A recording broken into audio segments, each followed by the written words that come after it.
welcome. This is a slight experiment for us.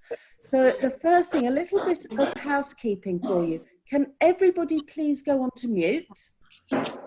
If you have a question, pop it in the chat box. If there's anybody who hasn't used Zoom before, you find your chat box either by hovering at the bottom of your screen or towards the top, I think, on iPads. I think it depends on what you're working with. So everybody mute themselves. And then hopefully all will be well. If there's questions, I say pop them into the chat and I will act as spokesperson for David, or he might ask if there's any questions and get you chatting as well. But for now, it's just much easier if we do it that way, and we'll see how it goes. And then probably the most important thing is to say a huge thank you to David.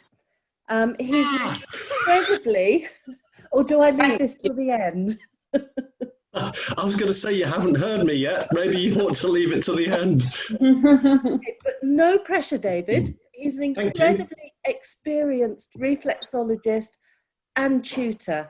And we are so delighted that he is here to share with us some of your fairly new work as well. And obviously on a topic that is key to us, and that is looking at the long COVID. I know he's got planned for us a very interactive session.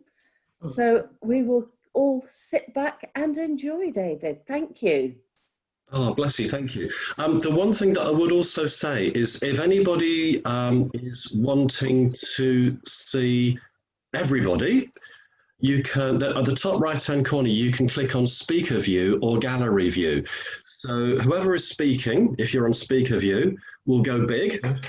Or if you want to sort of see who's here, then you just want to click on gallery view. Because there's so many people here, you can scroll across and sort of see who your friends are and all the rest of it. Okay. So on more as well. Sorry. This what, just sorry? to remind you, this is being recorded.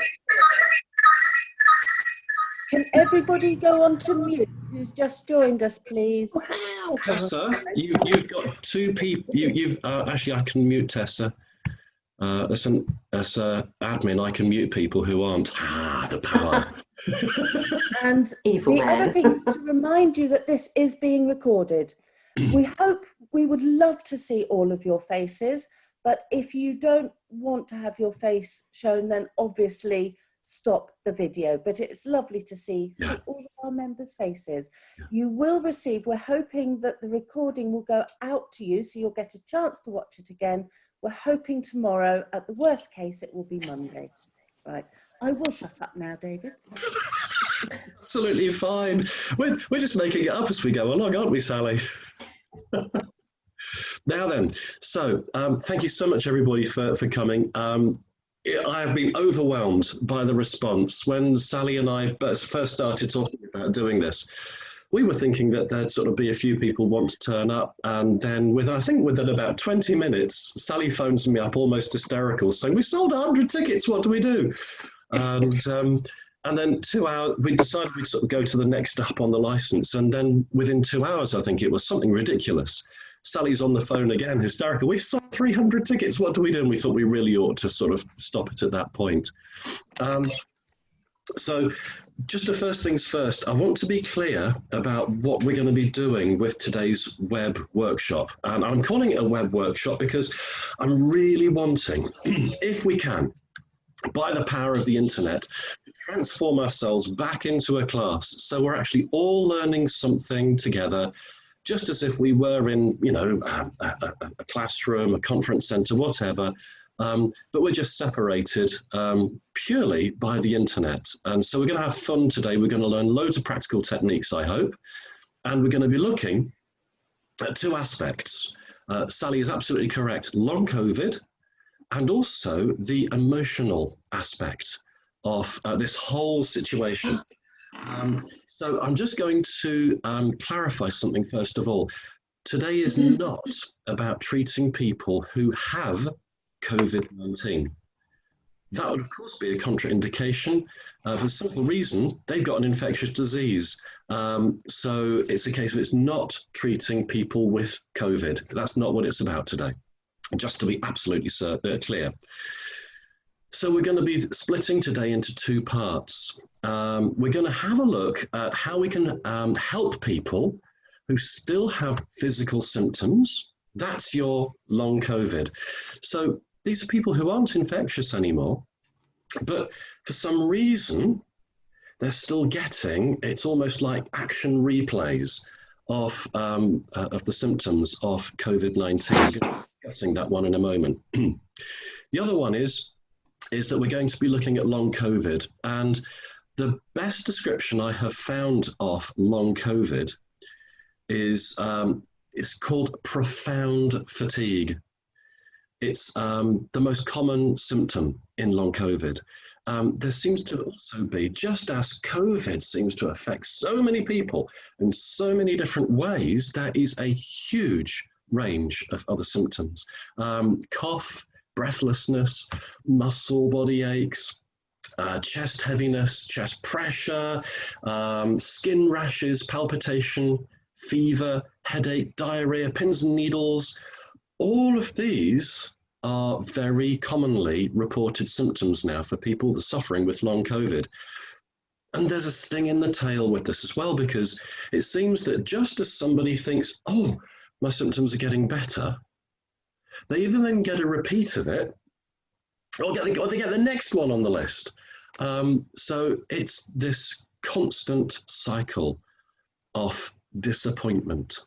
The other thing that I haven't mentioned yet is loss of taste and smell. And this is something that you can also still have. I've heard of people who got COVID right back in March, and they still haven't got their sense of taste and smell back. Now, can you imagine what life must be like not being able to taste a gorgeous, I apologise to vegetarians here, but a great big juicy steak, for example, you know, you just can't taste it. It just tastes of mush, of nothing. You couldn't differentiate between crunching into a lovely sweet apple or crunching into an onion. The texture is exactly the same, but you wouldn't be able to taste the difference. And all I can say is, I suppose, it must be like, for these poor people, they have lost the sweetness in life, if I can kind of give it that sort of interpretation. The thought in medical journals at the moment as to why profound fatigue is so common is because of the relatively high frequency of post-viral or inflammatory myocarditis in people who have had COVID-19. So for these people that have had this disease, there has been a massive stress on the heart. And it's these lasting effects that you're feeling with. You hear of people with heart disease that, you know, they get breathless after they just walk down the streets a little while, or they get breathless just walking up the stairs. One of my students had COVID fairly towards the beginning of it, and it took her ages to recover her strength. And she said the thing that really was the struggle was getting her breath. She was exhausted after, you know, just going for a walk that she shouldn't have been exhausted for at all. And it's not just the heart that takes a beating from this disease. The lungs, which were the first area the doctors thought were going to be affected by COVID, do occasionally become permanently damaged. And what I've done, just to give you kind of, this is just sort of, I'm only going to talk, I promise I'm only going to talk for about 5 minutes more, if that even, because I love doing practical, by the way. So that's what we're going to be doing for the majority of the day, but I need to give you this background first. Doctors thought that it was going to be lungs affected. If we look at the closest relative of COVID-19, which is SARS, 4.6% of patients who had been hospitalized at infection still have lesions on their lungs 15 years after infection. And 38% have reduced diffusion capacity. That's basically how easily it is to be able to get oxygen to transfer across the lungs. So we can't be sure that the figures will match exactly with COVID-19, but what we do know is that the disease is very similar. One of the things that COVID-19 seems to have is this cascade effect as well on the immune system. It's that it overreacts. So our immune system goes to do battle too hard. The inflammatory system goes and does battle too hard. And so we get too much of everything. And this is what causes the people that have this massive reaction to COVID-19. The interesting thing is initially people who were on the highly vulnerable list included people who were on immunosuppressants. And I've got a couple of graduates who are intensive care nurses, and they're saying that they see hardly anybody in with immunosuppressants. And it's because the immune system hasn't had that cascade effect, because the immune system is being suppressed. So actually, there's some talk in the medical world about immunosuppressants actually protecting people from COVID-19. And there's another strange thing called happy hypoxia that's out there. We need our blood saturated with oxygen at about 99 to 98%. If it goes below 80%, we pass out. Our bodies start to fail. Organs start to, sort of become really, really damaged. There is actually evidence now with people walking around totally happy, totally free, with just 60% oxygenation saturation levels in their blood. They don't know how it's happening. There are some curveballs, really weird things happening with COVID. And then there was another, it's a paper that I literally just read over the weekend, where the COVID-19 virus has now been shown that it can pass the blood-brain, I can't even get my words out, the blood-brain barrier. COVID-19 virus was actually found in the cerebrospinal fluid of somebody who had died from seizures. And so it's actually can even cross that. It's just it's getting everywhere. It really, really is. But as reflexologists, we can do masses to help. So what I'm going to be doing is I'm going to be looking with you at some treatment plans. So splitting these 2 hours into two kind of halves, hopefully. We're going to be looking at treatment plans as to how we can help people who have long COVID. So we're going to be focusing on the heart, the lungs, the immune system, renals, because of course they help with inflammation. And we're going to be looking at different scenarios. Now, before we do that, with the AoR's permission, I haven't asked. It's always best to ask for forgiveness rather than for permission, isn't it, as they say. But what I'm going to do, I was going to share my screen, and I'm going to bring up something that Sally, I believe it was, put on the AoR's website, which is really, really helpful. It's the COVID-19 crisis management. Can I treat my client? Can everybody, Sally, can you see this? If you can see it, then everybody else can. I can see, but we can only see the top bit. You need to make it smaller. Need to make it smaller? I can do that. Oh, hang on. No, I can't. Okay, right, I'll tell you what, I'm just going to stop sharing and I will make it smaller. Right, here we go. Now then. Oh, now I go to multiple pages. Here we go. First technical hitch. View, one page. Here we go. This might work now. Right, let's just make this a little bit bigger. Right, let's just try sharing again. So go back to this. Click share screen. Because I hope this does work, because if we've got a problem, then it's right. Is that any better, Sally? No. You just have to scroll down. I'll scroll down then, no problem.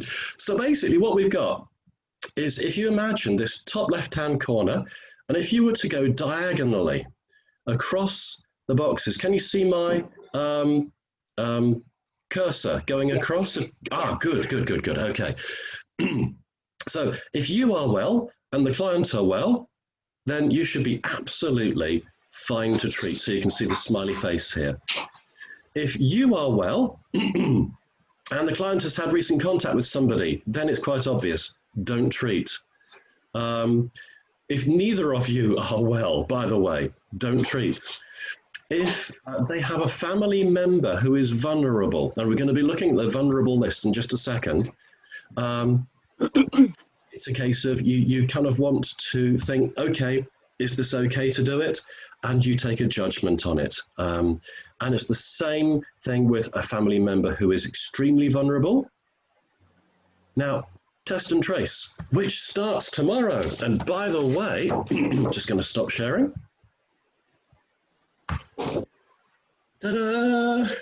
I've been a good boy and I've got my NHS test and trace app. So it's a case of hopefully the test and trace app will get launched tomorrow. If the government has got anything to know by, I would imagine it'll actually crash when it gets launched because the whole country is going to be trying to download it all at once, but there we go. But if no contact alert has been received, then technically that person should be fine to treat. So again, there is always a risk. This is why the AoR is saying assess the risk and then decide, because literally anybody coming to your clinic, coming to your home, or you going to someone else's home is a risk. So you have to take a decision as to whether you think that it is safe enough to do this. If they have tested positive for antibodies, that person does not mean they've got COVID. It means they've had COVID in the past, but they've actually now got antibodies. They shouldn't be contagious. The interesting thing is about somebody with antibodies, my next door neighbor, he's a policeman. He got COVID, he's been tested, he's got antibodies. And he says, you're fine. He says, you can't catch it from me. And actually he's wrong. Because if he touches a surface that has got the virus on it, and of course the virus can live 72 hours on hard surfaces, if he touches a surface, doesn't wash his hands, then touches a surface that I can come into contact with, I can then catch it indirectly from him, regardless as to whether he's got antibodies or not. So vulnerable people. These are people who are 70 years old or over, have a lung condition that is not severe. Now, this is classed as asthma, COPD. They may have a heart disease, they may have diabetes, chronic kidney disease, have liver disease, have a condition affecting the brain or the nerves, such as Parkinson's, MND, sclerosis, have a condition that means they may have a high temperature of getting infectious. They are taking medicine that can affect the immune system, or they are very obese. Now, the interesting thing is just on this obesity thing, again, the graduates that I've got who are intensive care nurses, they're saying these actually are the people that are the most ill with COVID. It seems to be the people who are obese. And this is, I think, why Boris, back in March, was saying, go out, have an hour of exercise a day. Prevention is so much better than cure. And then, of course, a client who is pregnant. We've then got a list of people who are extremely vulnerable. So this is people who have had an organ transplant, have had chemotherapy, have had an intense course of cancer treatments, have had blood or bone marrow cancer, have had a blood or bone marrow transplant in the last 6 months, have been told by a doctor they've got a severe lung condition, have a condition that means that they have a very high risk of getting infectious diseases, or taking medicine that means that they, again, are more likely to catch something or have a serious heart condition and are pregnant. Now, something that you may want to do is almost have this included in your consultation form, just as a little checklist. Because if you were to say to somebody that comes along for a treatment and say, are you at risk or are you severely at risk? They'll just go, no. It's just like, you know, when you ask people sort of what diseases they've got and they've forgotten. So that's just our little preamble. So what we're going to do is I've created a treatment plan for profound fatigue, and I'm going to be demonstrating this for you now. So I set treatment plans up. Oh, Sally, yes? Yeah, we've got a couple of questions that we might want to answer just before that, if that's Okay, possible. The first right. thing is, will they be able to get this document emailed with the video? Which document? We're The talking about document the... with the treatment plans that you've just been sharing? Yes, I'm absolutely happy to do that. No problem That's whatsoever. brilliant. Then somebody was asking about if somebody already has an autoimmune disease, and somebody says, how about people suffering with asthma? I read that they are not affected because of the inhalers they are using. Ooh, I don't know about that. Okay, There's a well, couple that's of up to people your I know research. that have had COVID. In fact, my neighbour across the road, he's asthmatic, so's his wife. They both got it. He didn't need hospitalisation, but he said it was a bit touch and go. Um, one of my students, she's asthmatic. She got it badly again. Didn't need hospitalisation, but she really struggled with it. So I've not heard that if you're taking inhalers, you will have an immunity to it. To that sort of But degree. it's all evolving the whole time. It is. It is. So that's fine. Right, I will leave you in peace, David. Okay, no problem. One thing I will do in a little while, when I've taken you through this treatment plan and then we're actually going to do it, if anybody likes the idea of treatment planning and you've never seen it before, then I'm more than happy to do another Zoom, something like that. We can arrange that and I can take you through treatment planning. It's what I tend to find it extremely effective. It works for me. So let's just go back to the shared screen and I'll take you to this treatment plan. So lungs, absolutely. And heart, because basically these are the organs that are probably going to be the ones that have taken a beating. No pun intended for the heart just there. But it's a case of they will have taken a beating during the disease. Now, with the heart, don't forget, we are not working on just the physical pump. We are working on the emotional heart as well. Okay, so people will have a lot of worry as to, oh gosh, am I ever going to be better? Is this going to last forever?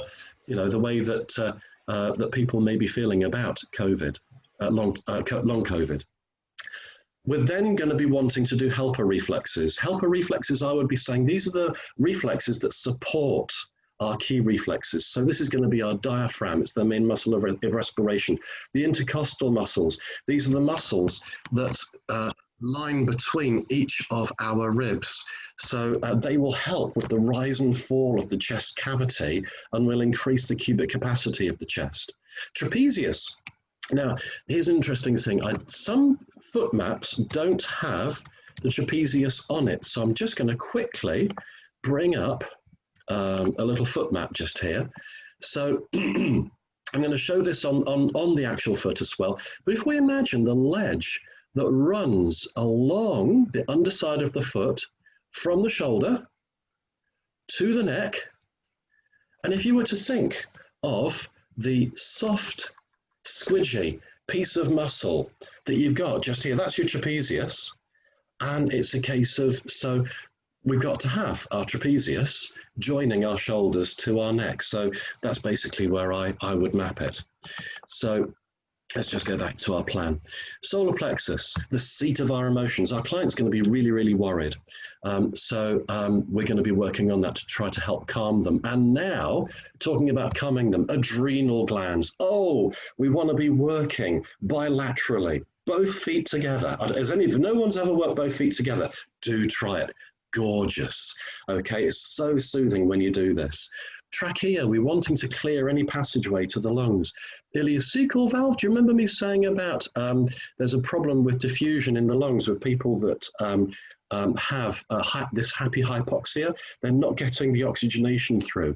The ileocecal valve is what balances mucus levels in the body. And so if we've got the right amount of mucus in our lungs, people will be able to get the right amount of oxygen into their bloodstream.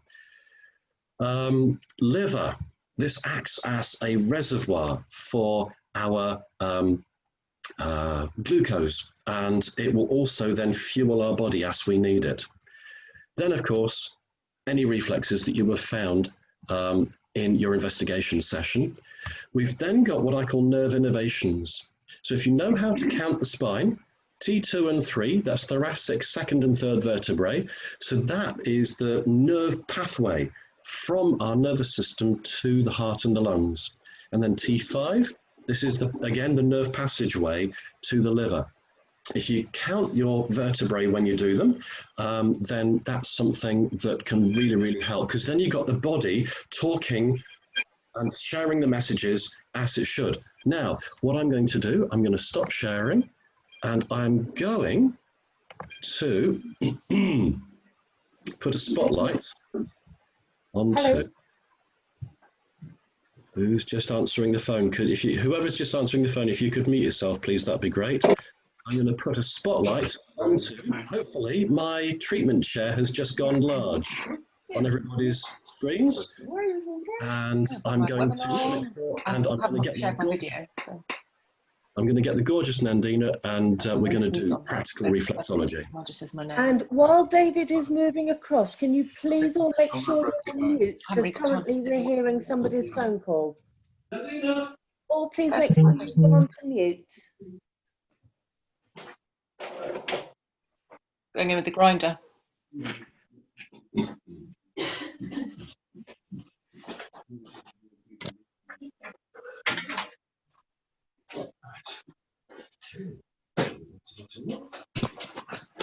Yes. So, David, are you able to mute? At least it's not pouring anyway. I'm able to, sorry? David, It's not raining, isn't it? mute everybody. I will try. I'll just nip back next door and Morning, Dina. Yeah. Hello, can't see anybody, but hello. Right, let's just see how to mute everybody. I need to.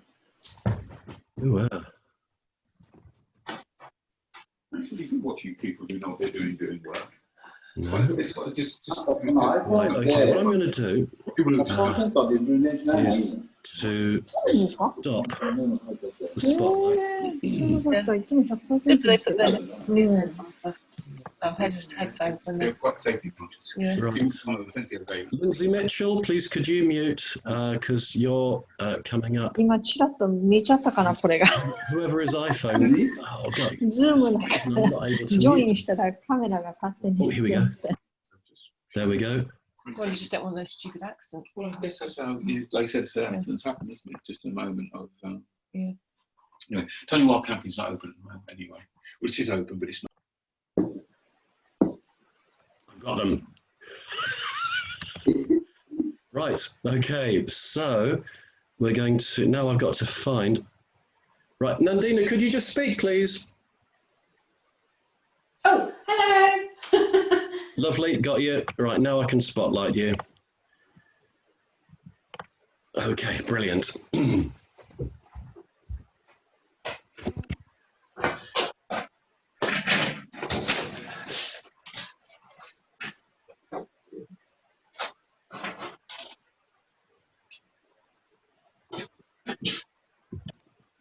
Okay, everybody, so we're going to do practical reflexology.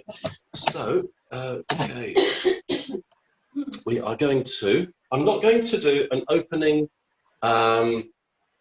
massage routine or anything like that, because you all know how to do this.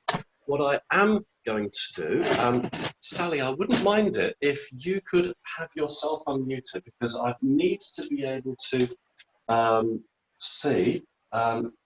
Mind you, I can't see anything, so that's not to worry. Just get myself sorted out here. Alcohol wipe. Do the feet.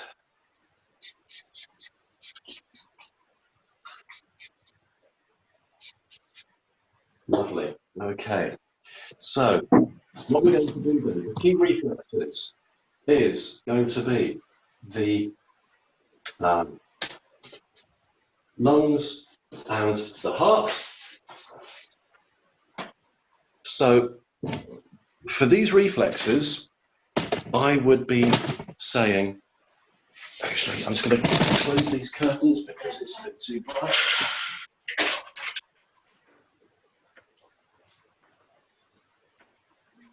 Hopefully you'll be able to see a bit better now. Brilliant.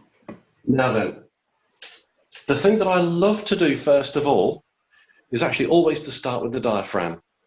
Even though our key reflexes were the heart and the lungs, the diaphragm is one that I love to start with. I can do it in autopilot, and I can then, while the client is just sort of getting themselves nice and comfortable, settled in the chair, I can be working the diaphragm, and I don't actually have to think about it too much.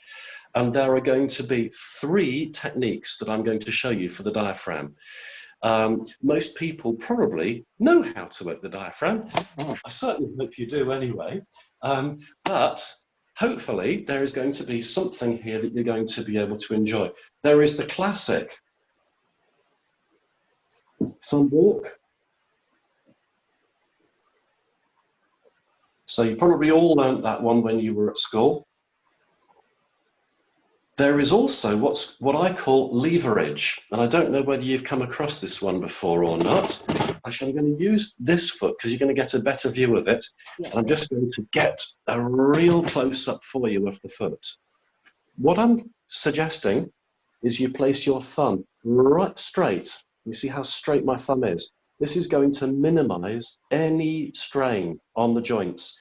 And for those of you that know me for finger-free reflexology, you'll know that that's my passion, is making sure that you can work without strain. So absolutely straight, and then you lever the foot down onto the top of your thumb.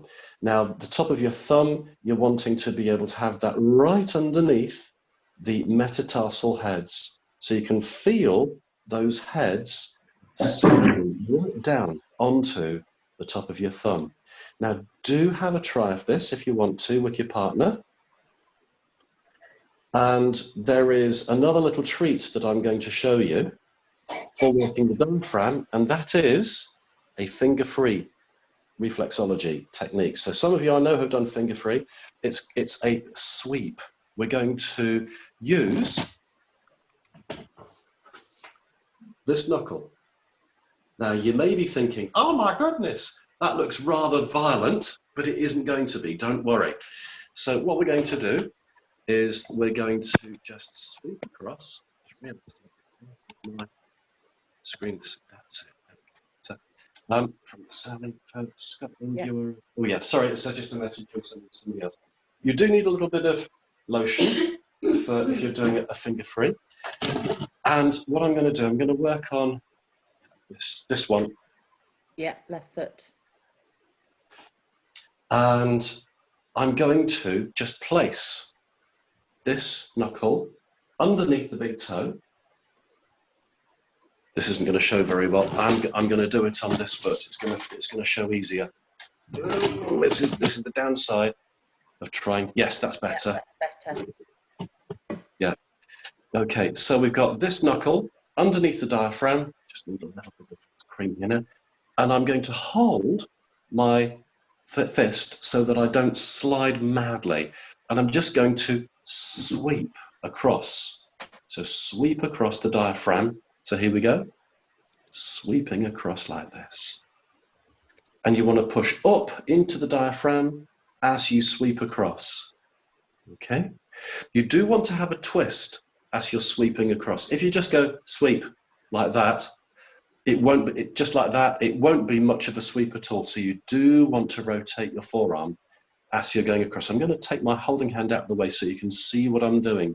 You see how it's going round like that? A lovely, luscious way to work the diaphragm. Okay. Now then, as far as the heart is concerned, and as far as the lungs are concerned, I would be doing a classic thumb walk. And I like to work across the heart. I've taken my holding hand out of the way so that you can see clearly what we're doing. I'm going down the heart just a little bit each pass. So it's overlapping the area nicely. When I've got to the bottom, I'm then going to loop around and I'm going to work up the trachea. Now, do you remember that trachea was way down the treatment plan, but it's part of the lungs anyway. Oh, that's interesting. We just had a lovely, great big sigh from Nandina here. So obviously this is working. But I want to show you a different way of working the trachea as well, if I may. And a lovely way of doing it is coming round. I'm now at the side of my client, and I'm going to do a 4-finger sweep. So the heel of my hand is on the dorsal aspect of the foot, and I'm just going to sweep all the way down. Now, the lovely thing about this kind of sweep is that this also is calming, but it's absolutely fabulous when somebody suffers from heartburn as well, because we're now thinking this reflex overlaps the esophagus, and so we're now sweeping in the right direction if somebody does suffer with this condition. Now then, let's get back to our treatment plan.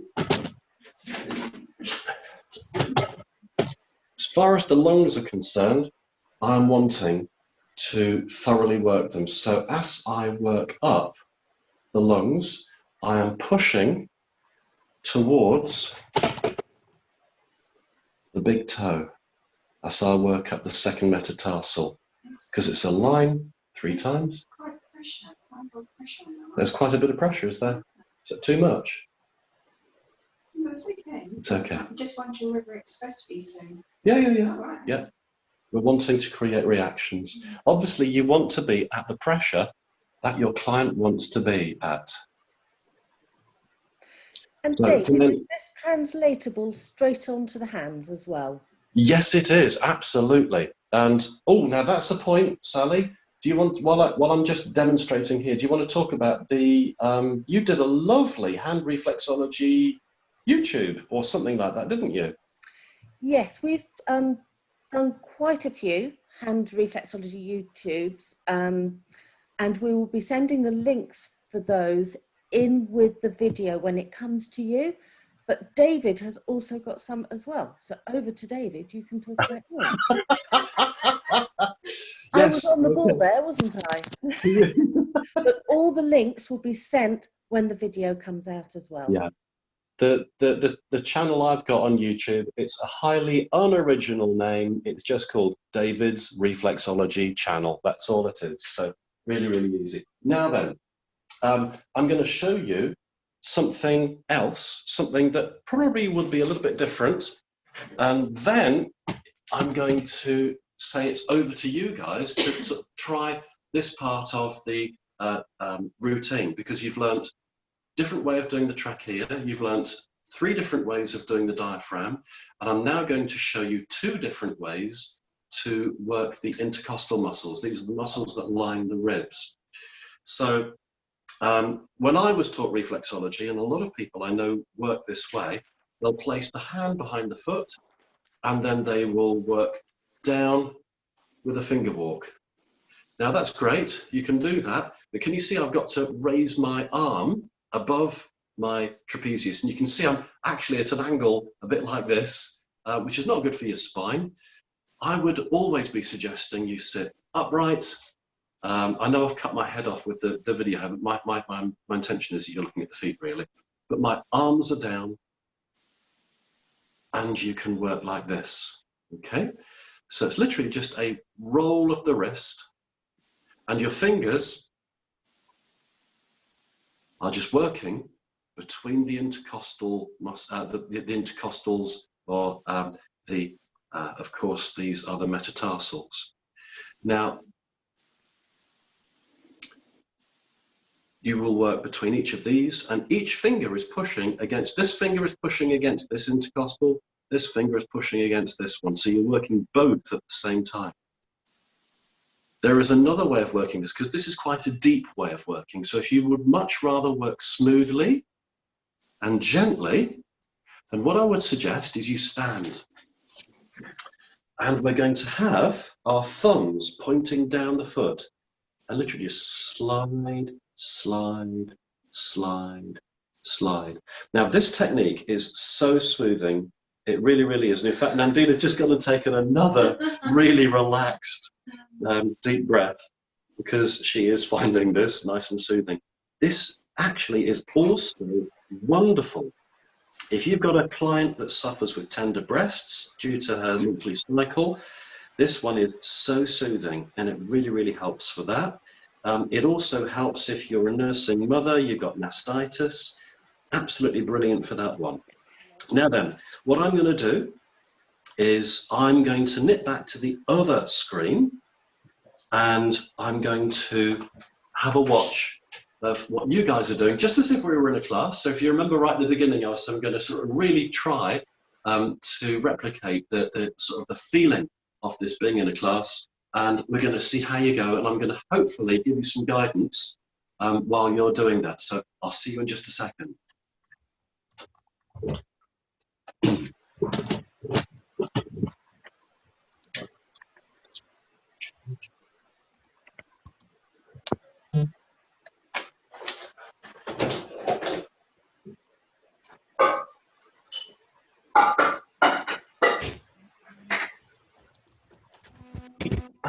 Okay, so right then, guys, I'm back. So let's just have a little look. If you are doing practical work, if you could please turn your videos on. If you're not doing practical work, don't have your video on, because of course if you're doing practical work and I can't see you if you've not got your cameras on. Right, so I can see Pippa doing some lovely stuff just there. Are you working on your own foot there, Pippa? Oh, you are. Excellent. How fabulous. You must be extremely flexible to be able to work like that. Leonie, I can see you working very constructively there. That looks fabulous. Now, please tell me they're not your feet, because at that angle, that would be... Okay. Now, Tessa, are you working on a pair of feet? Because I can't see the feet at all. I can see you, but I can't see the feet. You could sort of turn the camera. Is it possible to turn the camera a little bit? Oh, that's wonderful. That's brilliant. Right, let's have a little look at what you're doing. Oh, excellent. You're doing those intercostals. And that looks good as well. Does it feel all right to you, Tessa? Good, lovely. Okay, I'm just going to scroll across to the next screen, and I can see Diane. Diane's busy there. That's fabulous. For those who don't have feet, I'm suggesting they try it on their hands as well. Oh, what an excellent idea. On the chat. Yes. Yes, good idea. Catherine, I can see what you're doing. That looks excellent. Ah, now Catherine, Catherine JNF I'm looking at. You're kind of sliding down the foot, on the sole of the foot. That was a technique I was showing on the dorsal aspect of the foot. That's it. Perfect. That's better. Geraldine, I'm liking that thumb slide. That's beautiful on the diaphragm. That's really, really good. Okay, that's wonderful. And Tunde looks as if she's actually, and there's a husband waving at me. That's looking excellent. And here we go.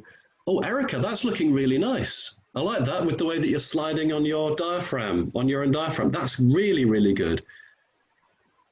Jason, are you sitting in your car? Okay, I'll tell you what, I saw a request for articles by Laura in a newsletter yesterday saying, tell us about some innovative ways of giving reflexology. Obviously, if Jason gives reflexology in his car, we want to read about this in the next Reflections magazine. That'd be fabulous. Ros, I can see you're working fabulously there. That's excellent. That's lovely. Oh, Joanna Morphy, that's looking lovely. Okay, let's just have a little look. No more. I'm having to scroll across really, really quickly here. There's someone called Kathy. That's looking great. And Ruth, that's looking fabulous too. Amazing stuff. There's some really, really good work going on here. Ah, right, okay. And as I've scrolled along a bit further, we've got camera's turned off, so that's fine. Now then, what I'm going to do, I'm going to go back to the treatment room, and we're going to do the next bit of this sequence. Oh, no.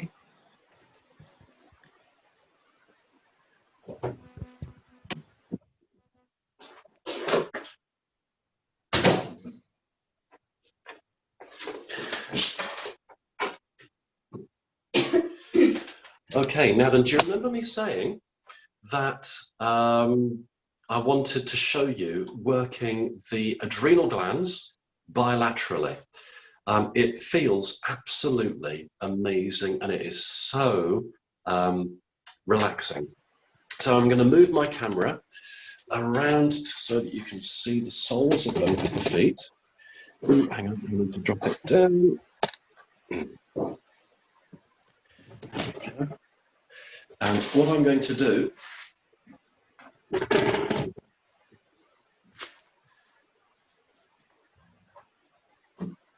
so we're going to have both of the feet up. I'm going to slide down zone 1.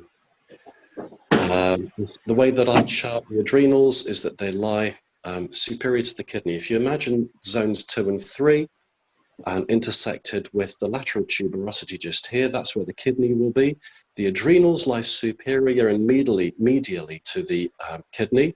So that's going to be just here. And then on this foot, you pop your thumb just here to locate the kidney. And then you can find the adrenals just here.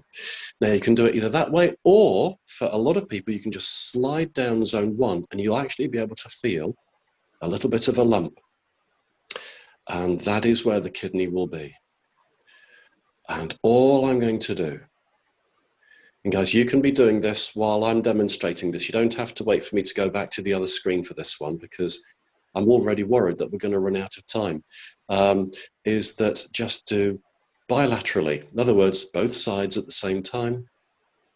Slowly rotate on that adrenal gland. This will reduce stress. It will reduce anxiety. We've also got this in another treatment plan where a chemical called corticosteroids is produced by the adrenals, and they are a natural anti-inflammatory. So they really, really help with the inflammatory response.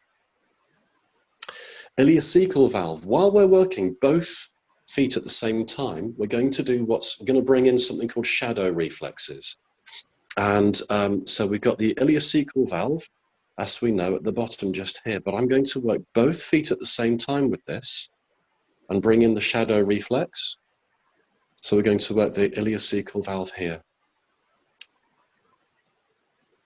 But my intent is for the ileocecal valve. And again, if you're watching, then do follow what I'm doing at the same time. Now, I mentioned about the nerve innervations, T2, T3, and T5. There is a pretty easy way to count the vertebrae on the spine. And I'm going to be showing you perhaps a slightly different way of working the spine to what you're used to. If it is new, then that's fabulous. Where do we want to be? We want to be just about here. Can we move this foot away? Lovely. Okay. So, for thoracic spine, there is a dip along the spine just here, and that denotes the bottom of the thoracic spine. We've got 12 vertebrae, and the thoracic spine finishes up the top just here at T1, and we've got T12 just down the bottom here. So if we were to go down the spine, if we were to go push in 1, that's T1. Next little millimetre down, that's T2. So what have we got here? If you look at forces. Heart, and then T3. Now, can you see how I'm rolling over the spine? This is allowing me to work right round the spine. What we've got to remember is that the spine is not flat. So we don't just do a, well, I don't just do a nick, nick, nick, nick, nick, nick, nick, nick, nick thumb walk. What I will do is I will push in roll up and roll down. And that hasn't shown at all well. Let me just bring this round here. Perhaps this will show better. So I will push in, roll up, roll down. Next vertebrae up, push in, roll up, roll down. Next vertebrae in, push in, This is it. roll up, roll down. I'm hoping this is something that for quite a few of you you've not seen before. Push in, roll up, roll down. Now, there is a reason that I do this, and that is I've created a C shape as I've rolled up and rolled down on this side of the spine. Now that we know that we have got spine on both sides of the foot, so if we had the spine together, zone 1, if it overlapped, then we have got two C shapes, one here and one on here. If we have overlapped them, we've created a circle. We have actually created a spinal column, and we can work right the way round the spine if you do this push in, roll up, roll down technique on both the feet. So you kind of created two C shapes as you work both sides of the spine.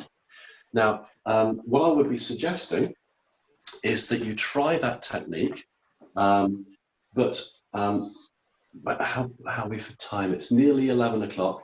So I'm going to dive into the next treatment plan, which is for aches and pains. So I'm just going to quickly get to the next slide. Oh, Sally's just said, absolutely, I'm guessing they will be coming up. Yes. I'm going to look back so that I can... Lymphatics and thymus. Sorry? Lymphatics and thymus for boosting immunity. Ah, absolutely, yes. So the thing that I was thinking about when I was creating these treatment plans was that, in fact, the immune system has already done what it needs to do. Yeah. So somebody that's got long COVID, they actually haven't got an infection anymore. What they've got is these residual aches and pains. It's almost like the body's playing a horrible trick on the person. So it's a case that the immune system, the way that I would work it, I'll tell you what, I'm going to do it now. Shall I demonstrate now? There's nothing like working on the fly, is there? So let's come back here. We've got our spleen, the major organ of the immune system, in line with zones 4 and 5, lies underneath the diaphragm line. There's a couple of ways that you could be working on this one. The way that I'd love to work is to kind of give the immune system a little bit of a boost. And so I will wrap my index finger around my thumb, and then I'll hold onto the foot and I'll sweep, sweep, sweep. This doesn't have to be done hard, but it can be. It depends on what your client wants. Sometimes you've probably all had this where a client has gone, oh, could he just get in there a bit more? You can do very, very easily with this technique, but you can go as light as you like with this technique. So here we go. I'm going to sweep down, sweep down, sweep down. So we'll bring this camera around a little bit more so that you can see even better, hopefully. So sweep down, sweep down, sweep down. The sweep is coming from this hand. The pressure is coming from my holding hand. And at the beginning. So sweep down. Is that looking clear, Sally? Brilliant. Good. I don't want to see you again, really. Because this is the thing, is wanting to make sure that everybody can see this nicely. Every now and again, I'll text you. Okay. Somebody again is on, not on mute. Whoever's chatting, can you please put yourself on mute? This is the problem with 300 people, isn't it? Trying to keep them all in control. Okay. No, I'm right. So, now then, for relaxation, I'm just going to quickly show you I'm going to do a treatment plan now for aches and pains. I'm going to quickly show you the treatment plan, and then we're going to come back to the lovely Nandina here and get this one done.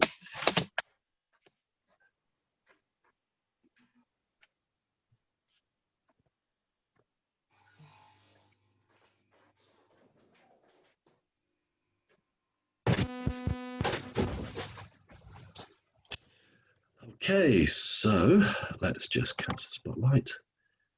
Right, okay, so treatment plans for aches and pains.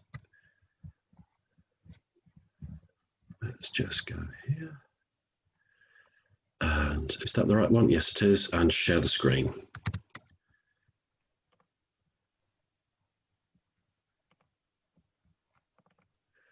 So this one, you're going to have to start playing detective. We need to identify where the pain is coming from, and these will be your key reflexes. It may be multiple sites. Now, the thing that I would be saying about with pain is that we have actually got really good evidence to show that reflexology works well with pain. Dr. Carol Samuel, I've referenced her on these little treatment plans that I've got here, has done some brilliant work showing the efficacy for reflexology with pain.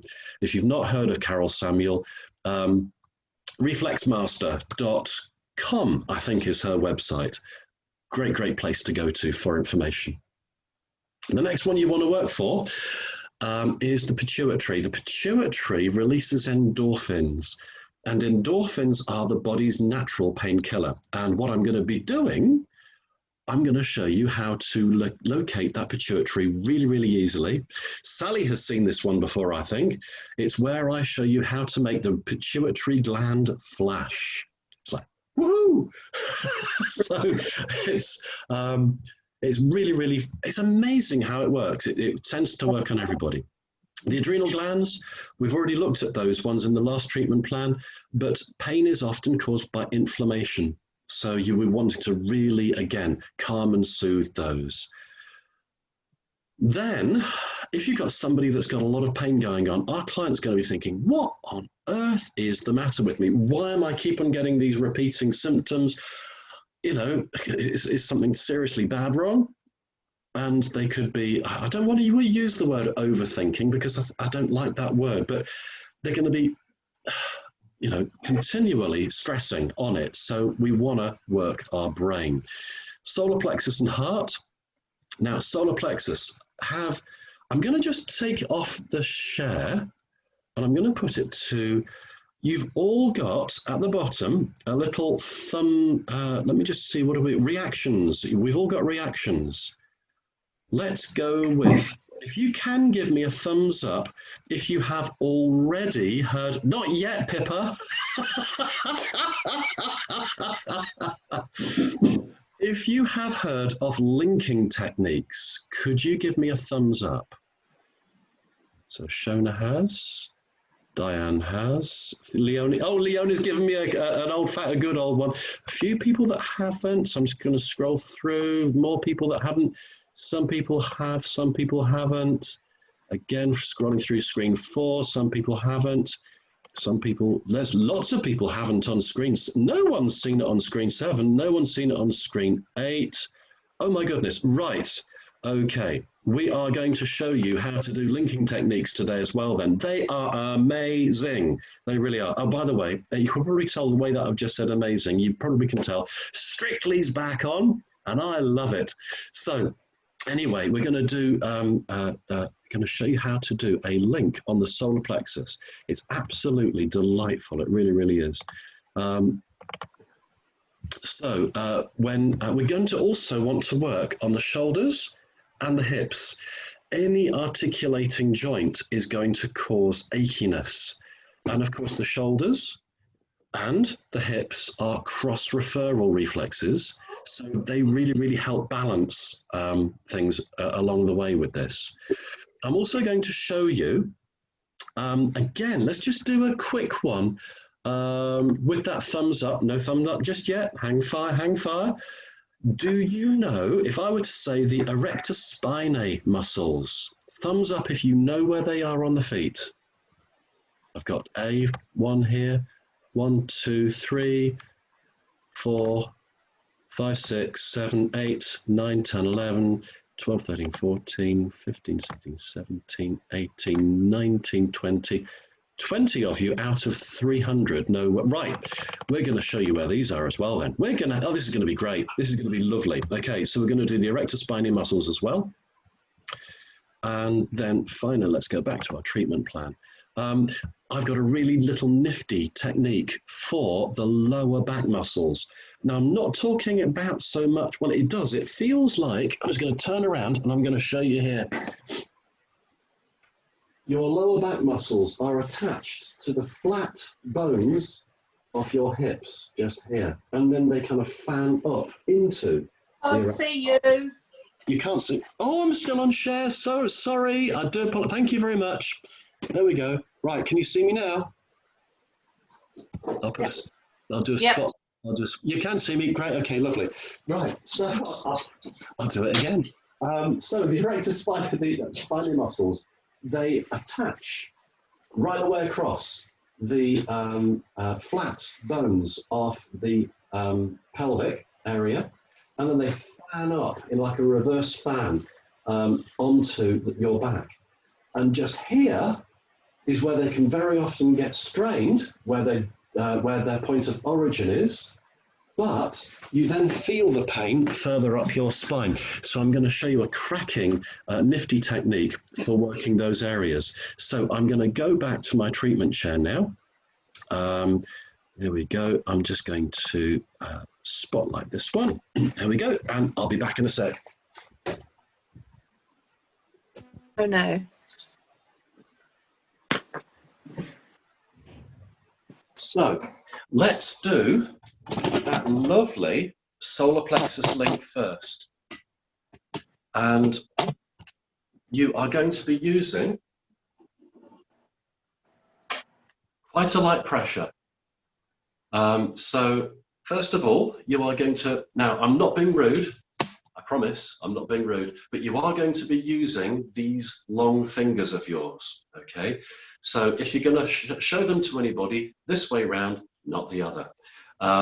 So we're going to place one finger onto the solar plexus just here, and then literally on the other side of the solar plexus, you're going to mirror where you placed your finger. So it's almost like those fingers are pointing at each other.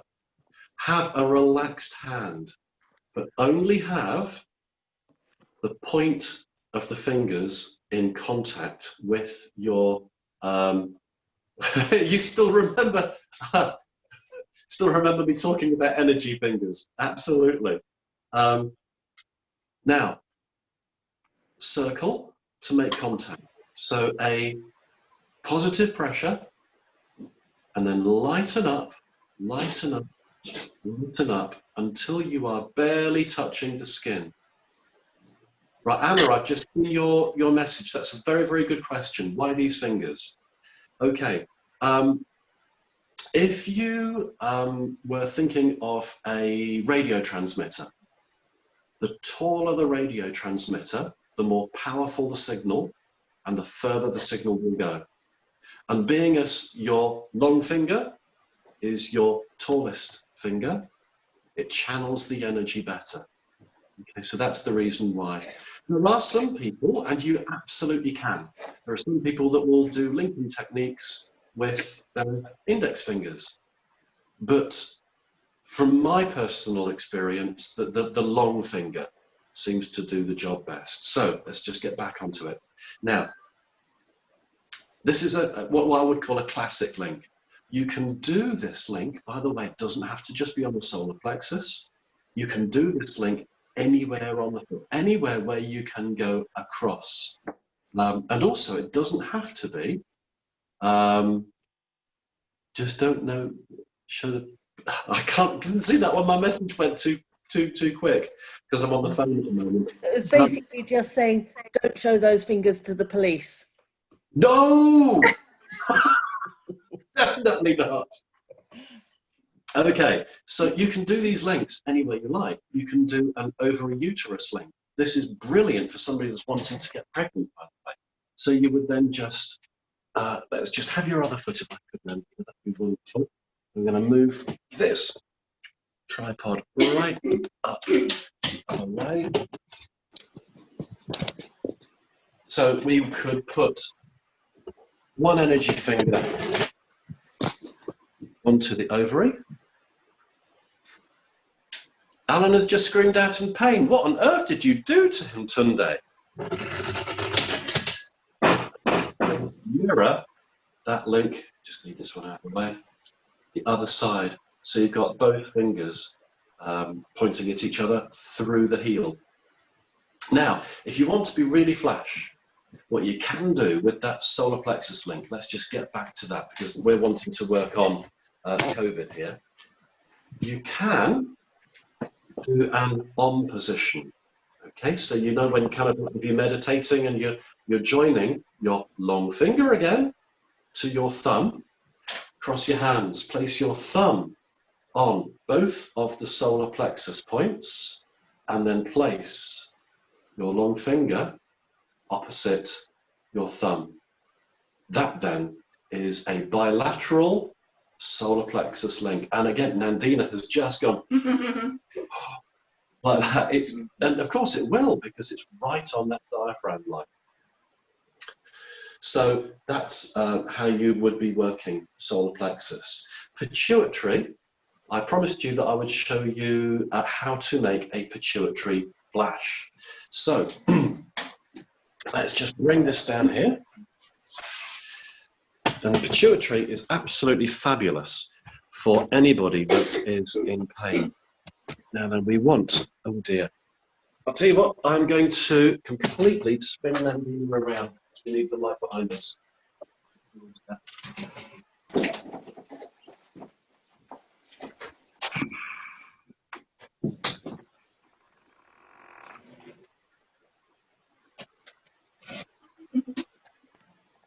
Right. Musical chairs, absolutely. Now you can see her big toes better, can't you? So what we're going to do is we are first of all going to palpate the toe. Now I can actually see the pituitary, it's sticking out a little bit just here. But what we're going to do is drain the toe of the blood. So palpating downwards.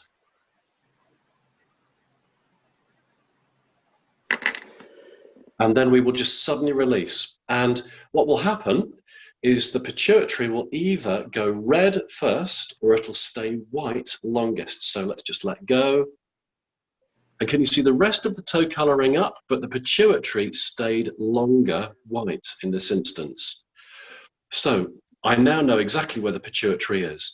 I'm going to do a finger-free technique for this one.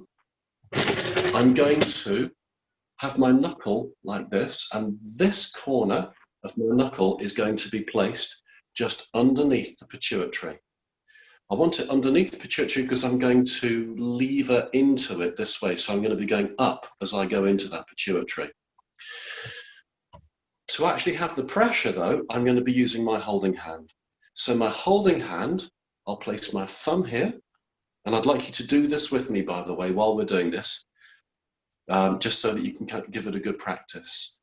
Place your thumb here, your fingers here, and squeeze with this hand. So we kind of got good pressure on here, and then roll up, and then it's waggle, waggle, waggle, waggle 3 times, and that will then do the pituitary. You should get a really, really good response. Tunde, I'll be quite interested to see what Alan thinks of this technique, by the way. Okay, so while we're here with the good light on the feet, let's carry on with aches and pains. So, if you remember, I was saying we're going to be working on the brain. Nice, easy technique for the brain so that we're not overthinking things. We're just going to roll over the brain.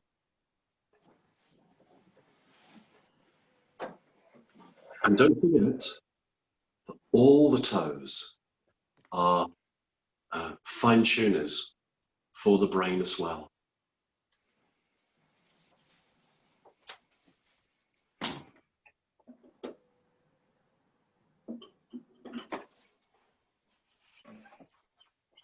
Okay.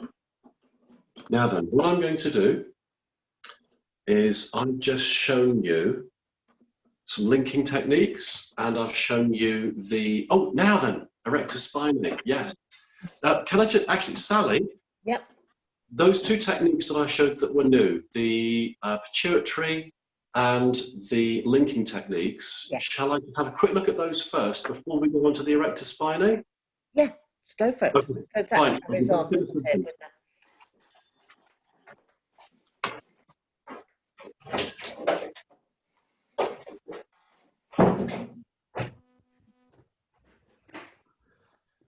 Okay, so we're back here. Yeah, right, okay then. So for those of you that are practicing this, if we could see you having a go. Oh, Tess is on it already. Fabulous. David, Yes, Jane. hi. How did you, sorry, I missed a little bit about how you made the pituitary flash. What did so I saw you with the knuckles and everything. Yeah. But I missed the bit where you that you actually made it flash. Can you just Not a problem. please? Not a problem. I will do it again for you. That's absolutely fine. And this is exactly what I'm wanting. This is just like being back in a classroom. I love it. So yes, let's just spotlight back onto the feet here. I will show you again.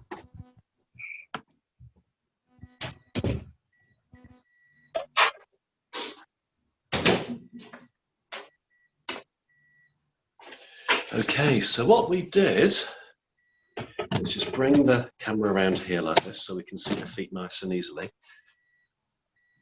is that I palpated down. In fact, I'm going to use the other foot here. I bet Nandina's really, really pleased that you've asked this question, you know, because of course it's quite sharp, this one. And what we're doing is palpating down. So can you see how I'm drawing down the foot with a push, push, push, push, push, push, push. And can you see how the big toe is going whiter as I'm palpating downwards. So we're clearing the toe of blood. Now then, what we're going to do is we're watching for what's called the capillary refill.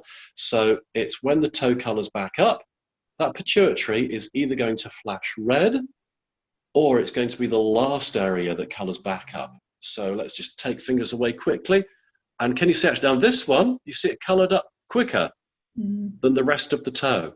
And in fact, it's still slightly darker. Do you want me to show the technique again, or shall we spare Nandina the pain? Oh, show it again. Ooh. From a different angle. Different angle. So I'll do it from this angle. So you've already seen how I would make that sharp knuckle. We'll place it just underneath the pituitary just here. I'm then placing my thumb on top of my knuckle. I'm squeezing with this hand, so pressure goes on, roll up, and then up, down, up, down, up, down, up, down.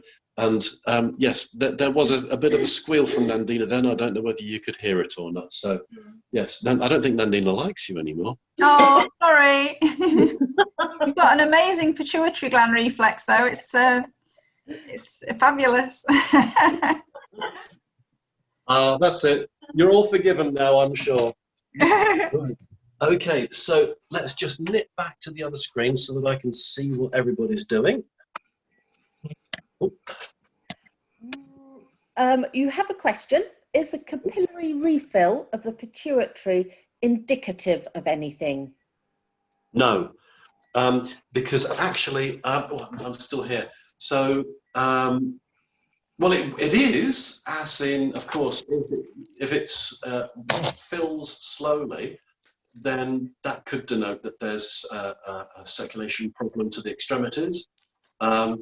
But as far as reflexology is concerned, no, because it will either flash white or it'll flash red. Red being sort of the immediate refill. It's just a great marker for showing where the pituitary is, because it can be a tenacious little one to find sometimes, can't it? Good. And then just to say, just say you're having lots of people are really enjoying this. So you're getting lots of positive comments. Just thought I'd let you know. And Donna says it reminds her of being in the classroom as well. But oh, brilliant, brilliant. That's fabulous to hear. Right, I'm going to dive back so I can actually see what people are doing.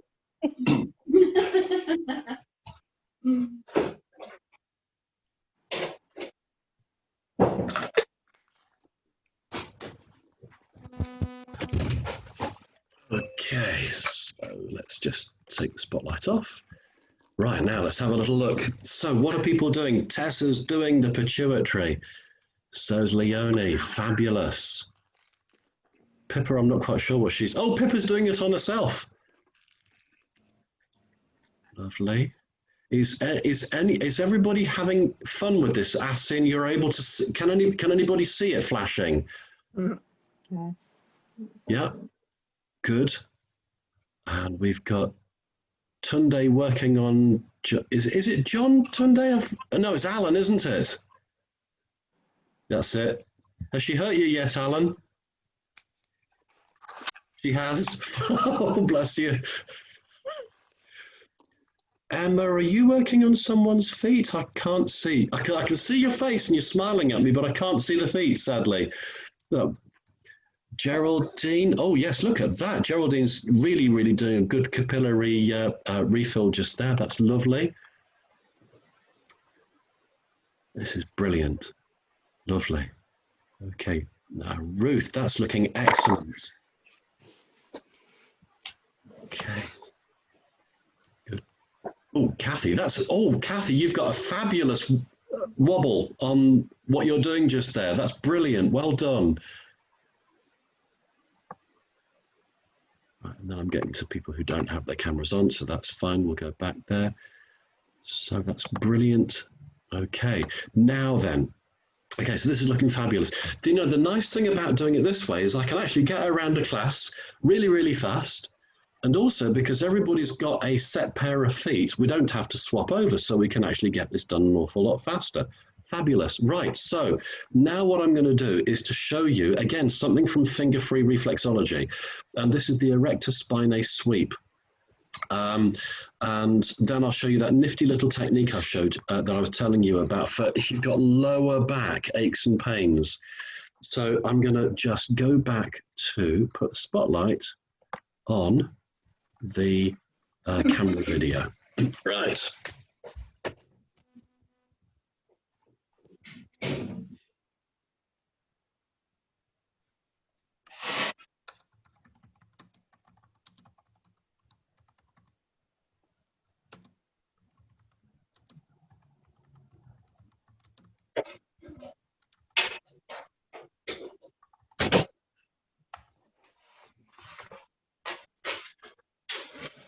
Okay, so when it comes to the spine, can I have that foot away? When it comes to the spine, we're all agreed, I hope, that the spine itself is hard and bony. And the spine reflex runs down along the side of the foot and is also hard and bony.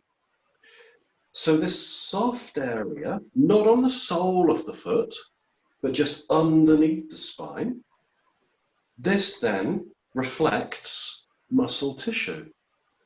So it's a case of this is going to be the band of muscle that runs either side of the spine, and this is the erector spinae group of muscles. Now I'm just going to put a little bit of lotion on, because being as this is a sweep, we need a little bit of lotion, so we've got some slip.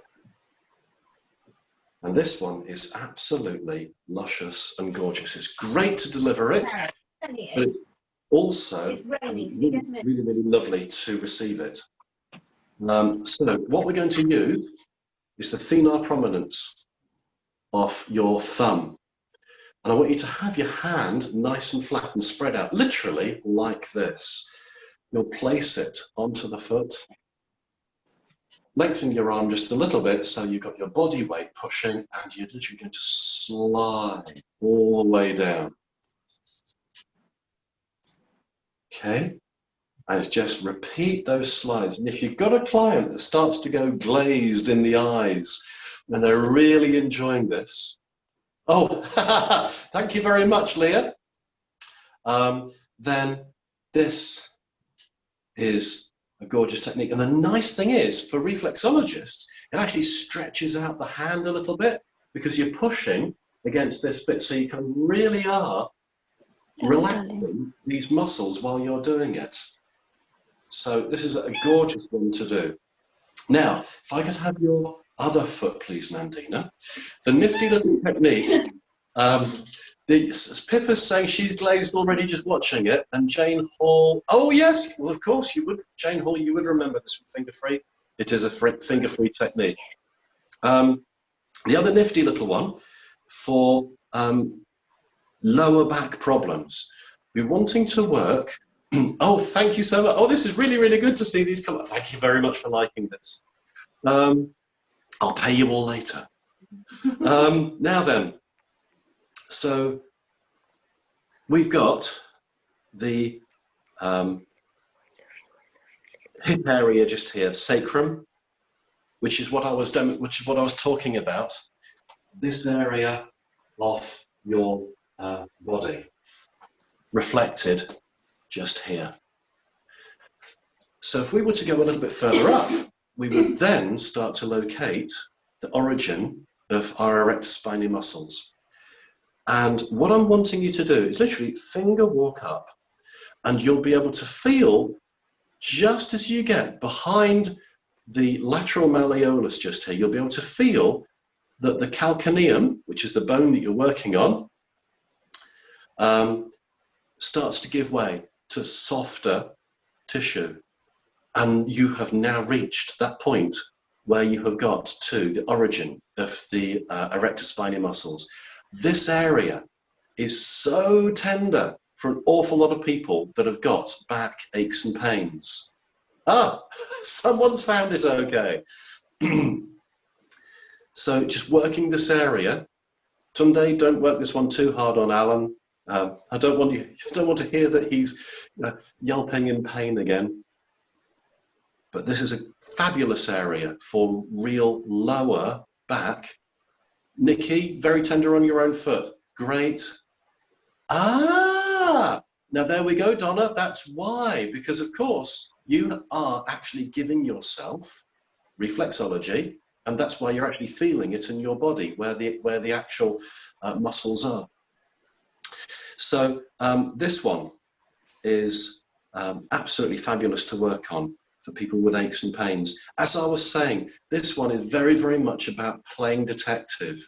And also because of the nature of long COVID, when you've got somebody that presents with long COVID, you might see them 1 week, they've got one problem. You see them the next week, they may have something completely different. You just don't know what you're going to get when you're seeing somebody with long COVID. And it just... Oh, I thought someone was going to ask a question. Do you believe that you should rotate clockwise or anti-clockwise, or do you think it doesn't matter? Do you know what? This question comes up at practically every CPD course that I teach. Absolutely. There are some people that believe that if you rotate clockwise, it energizes, and if you rotate anti-clockwise, it soothes. There are other people that believe it's the other way around. And I have to say, I don't believe it matters which way you go. I totally agree with you as well. I think set your intention. It is. Yeah. That's the word. Intention. Absolutely. Sorry, Jane Elizabeth, I didn't mean to confuse you. And it's not, it's do what feels right for you. Absolutely. Follow your intention. Follow your intuition as well, by the way. We've used two words, intention and intuition. Intention is what you are wanting to give your client in the treatment, and this will then transfer through the treatment into the client's sort of healing, so to speak. When you are, if I can say, interfaced, because very often when you are touching somebody's feet, you will get a feeling, oh, I need to work here, there, or we're everywhere. And it's the message that you have received via your client's feet that's telling you where to work. Always follow that intuition. Always follow that sort of hint as to where to work, because I can almost guarantee you every time you do, your client will go, "Oh, what have you just done there? That's amazing." And it's because you are responding to your client's need. There was one more treatment plan. I just wanted to very, very quickly show you. How are we for time? Oh gosh, it's 11:30. I'm just going to show you the treatment plan, and then we're going to go straight into Chase the Hurt Away, which is something brand new, and I don't think any of you will have ever seen it before. So I'm just going to quickly dive through to the other computer, show you the treatment plan, and then I'm going to explain Chase the Hurt Away.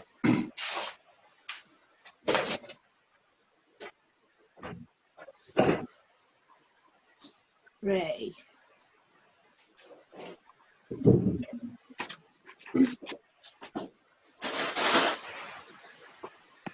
Okay, so cancel that spotlight, go back to this, and we're now going to share the screen, and we're going to go back to, now then, if I were to say the skin reflex, would anybody know where it is? I don't think it is. Because, okay, we've got a dog in the class as well, fabulous. Shouts at it as well. If they're, that's put me off now. Start again. Skin reflex. There isn't a skin reflex on the foot maps. The skin is an emergency system of organ of elimination. So if you suddenly erupt in spots or something like that, it could be because you're under the weather. It could be because of hormonal change. It could be because bad diet, that sort of thing. And there are certain organs of the body that will support your skin, but there is no skin reflex. What we want to do for people that have got rashes and itchiness, which is another very, very common sort of symptom of long COVID, is we're wanting to support the skin. We can't work directly on it. Now, the organ that I always say for my students to work on, if you have got a problem with the skin, is the thyroid. The thyroid, if there's a problem with the thyroid, either hyperthyroidism or hypothyroidism, the skin tends to kind of go scaly, it discolors, it can be very, very dry.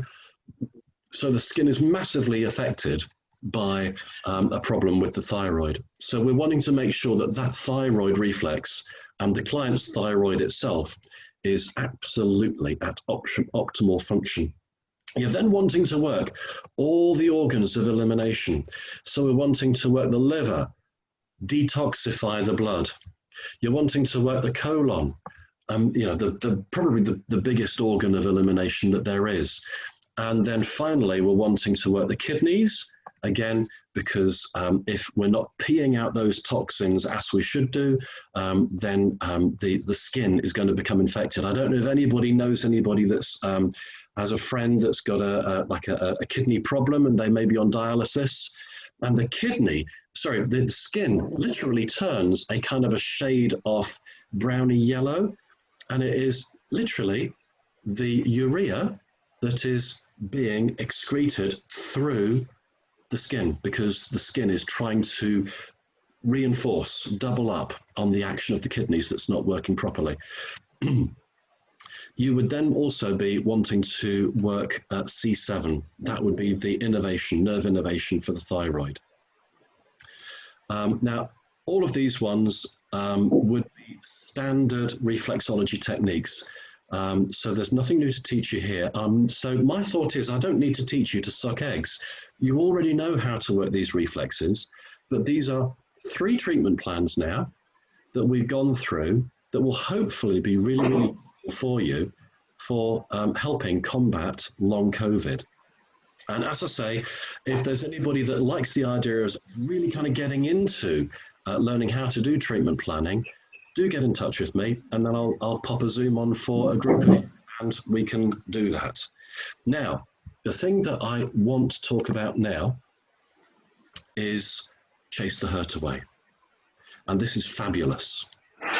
And this is where we actually throw all the rules in the rule book out the window, because now our client is going to lead.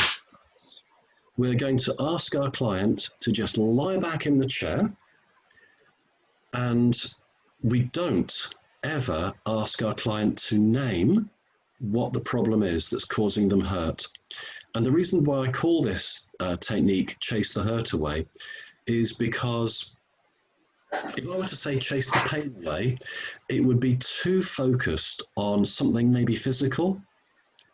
Hurt can be both emotional or physical, and this technique will work for both, by the way. So we'll get our client to lie back in the chair, close their eyes, and be in an open position. So arms by their side, maybe palms up, and we'll ask them to do a body scan. We'll ask them to literally scan from the top of their head to the tips of their toes for wherever they hold that hurt. Because I don't know if you've been upset by somebody. I certainly have. And it hurts somewhere physical, doesn't it? Very often. You know, it's a case of quite often for me, you know, it'll be here in my solar plexus that I can actually feel this physical pain that goes along with the mental pain that I'm feeling at the same time. So we'll ask our client to sort of think about where they're holding their hurt. Again, they don't tell us anything. We will just say, when you can feel where you're holding your hurt, place your hand on your body where you are holding your hurt. When they have done that, we will then work that area bilaterally, both feet at the same time, okay? Unless, of course, your intuition is saying, no, no, no, I just need to work that part of the body. But particularly say if somebody just puts their hand onto one shoulder, for example, you may be thinking, I don't need to work both shoulders. But if your intuition is saying, no, no, no, I like the idea of working bilaterally, because as soon as you are supporting one side, your body then counters with the other, doesn't it? So it's a case of go with what you want. So we're going to do this. And I'm thinking, because of the time, because I'm wanting there to be a question and answer session afterwards, let's all do this one together rather than me then coming back, because I think that's going to be the best way of doing it. That's what my intuition is telling me that we ought to do just now. So I'm going to nip to the next room. I've explained it to you just now. Any questions before I nip to the next room as to how I've explained what we're going to do? Nothing's come up in the chat. Somebody has asked if you can show where C7 is, but I was going to do that after you've done. Yes, I'll do that one afterwards. When and Shona, can you go on mute, please? It's all right, I can mute them. And when can you go on mute? It's all right, I've done it. I've muted them. Do you know, being the what's it called, the host, doesn't half give you power. Right, so I'm going to nip through to the next room again, and we're going to do chase the hurt away. So I'm going to put the spotlight back onto that one. There we go.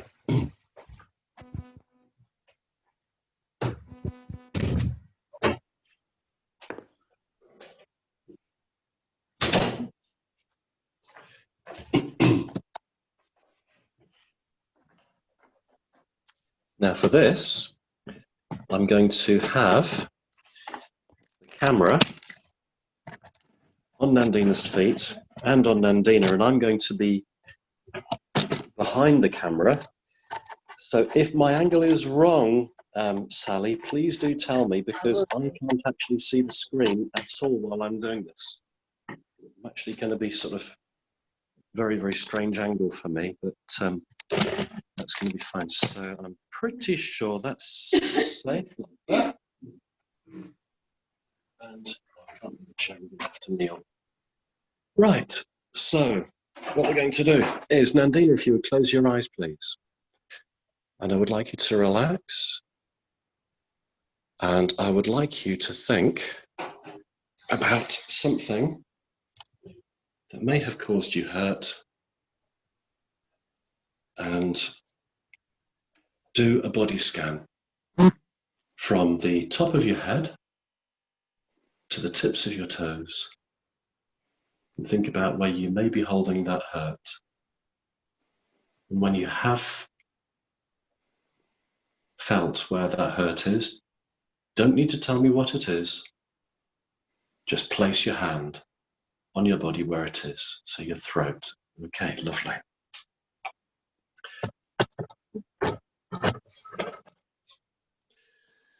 So what I'm going to do, bilaterally, both feet at the same time, I'm going to work the throat. Of course, this is the neck reflex as well. I'm going to work all the way around the toe. Now, do please be doing this with your client at the same time. So if they have placed their hands in a different part, then obviously you just work where it is your clients have put their hands, and we will work this area. Now, is there any part of the area I'm working, Nandina, that is sharper? Yeah. There is. Yeah, Okay. you go back a bit. It's there. There? Yeah, very much so. Okay. So this is actually, oh, I'm just going to stand to do this. This is actually on the whiplash reflex, so it's on the inside, just here. So I'm going to cross my hands. Is that the spot? Yeah? Yeah, definitely. Okay. Now let me know. I'm ever so sorry, guys, if you can't see this very easily. I know what I'm going to do. I'm going to work Yeah, we this. understand what you're doing, so it's fine. Yeah. Yeah. Is that a bit of a clearer view? Yeah. Lovely. Now, Nandina, what I want you to do is let me know when this feeling has dissipated. Okay. And that's what you guys need to be doing as well, is work the reflex until it's dissipated, so it's kind of balanced.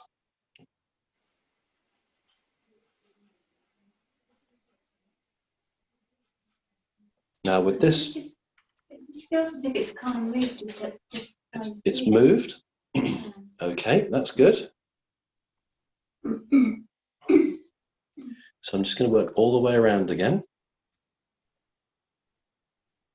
And also the interesting thing is the way that you're holding your hands. I'm just going to move the camera so people can see where Nandina has put her hands now. So she's put them behind her neck, but to either side of the neck. So I'm just going to follow that on the feet. And I'm going to just slightly work the trapezius. Do you remember when I was showing you? Ah, okay. I don't know whether you heard that, but it was a, oh gosh, I can feel that.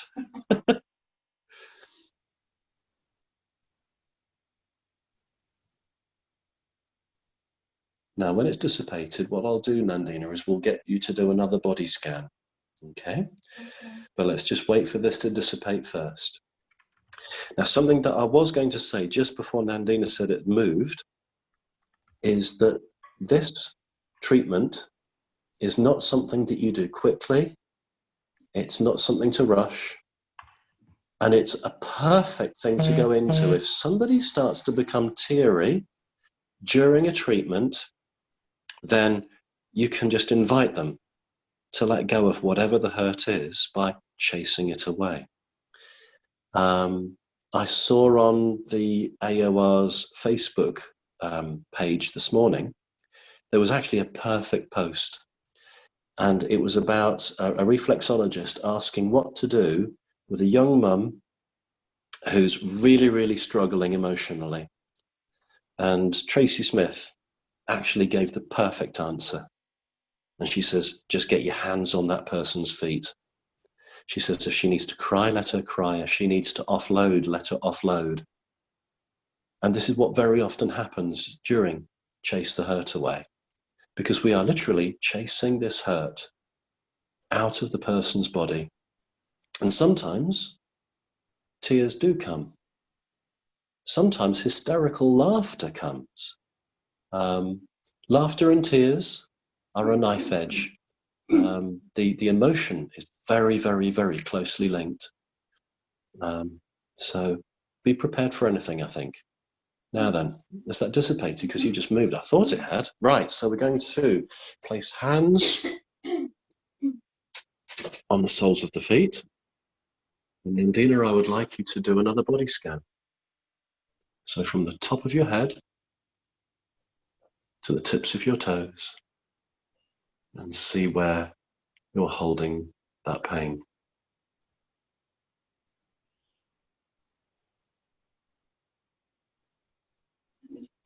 Yes, please, if you just put, where are we feeling it? Oh, on your eyes. Okay, so just so that people can see where we are. So Nandina's just kind of got her hands on her eyes there like that. Okay, so eye reflexes. So again, bilaterally, working between the toes just here. And again, Nandina, if there is a part of where I'm working that is sharper than anywhere else. Oh, just there. Oh, perfect. Anybody think we planned this? Which actually, honestly, we haven't. I've got no idea where Nandina's going to send me with this.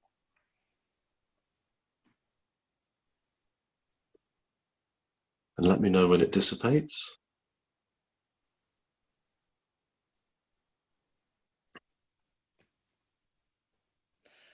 While you're doing that, David, would you use this for more complex mental health issues? This is actually a technique that I set my students, and we've even had service people with a post-traumatic stress disorder, and they have had massive resolution of their problems. So yes, this is a brilliant one. The beauty of this treatment is that the client can go as deep or not as they want, because nothing has to be named. They don't have to relive anything.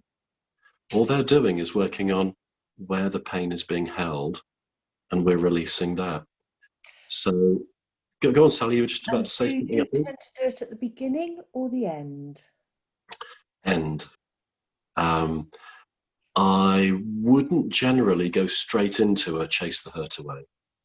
It would be a case of I'd see that the client was upset about something, and then ask them, would they like me to do this technique? I'd explain what it entails, and most times clients are very, very happy for this technique to then be done. And it's a good way to finish a treatment rather than a good way to start a treatment. So yeah, because it's extremely slow, very relaxing. This is certainly one where I would not get my knuckles out and go deep or anything like that. This is about calming, soothing, gentle reflexology, this one. Now, Nandina, by the way, is it moved again? Yeah, back of the head. Back of the head, okay. And what would you do if your client had fallen asleep? Oh, I'd let them sleep. Would you just do it by trying to tune into the feet? They're not Yes. distressed. They're not distressed. So it would be a case of I would then follow my intuition. If I was feeling that I needed to work the adrenals, if I was needing to work solar plexus, that sort of thing, I would then follow my intuition. I'd never wake a client up. Let's put it like that. But the interesting thing is, once a treatment is finished and you go into closing relaxation, and very often a client then does wake up. Yeah. They just seem to know that you've kind of finished. Now, so you can see here, I'm working right the way across the big toe to replicate where Nandina's got her hands behind her head.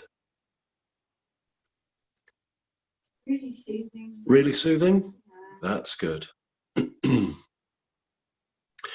Now, one little thing, just so that people are aware, something that I have found through experience with this technique is that the energy will flow, the energy will move.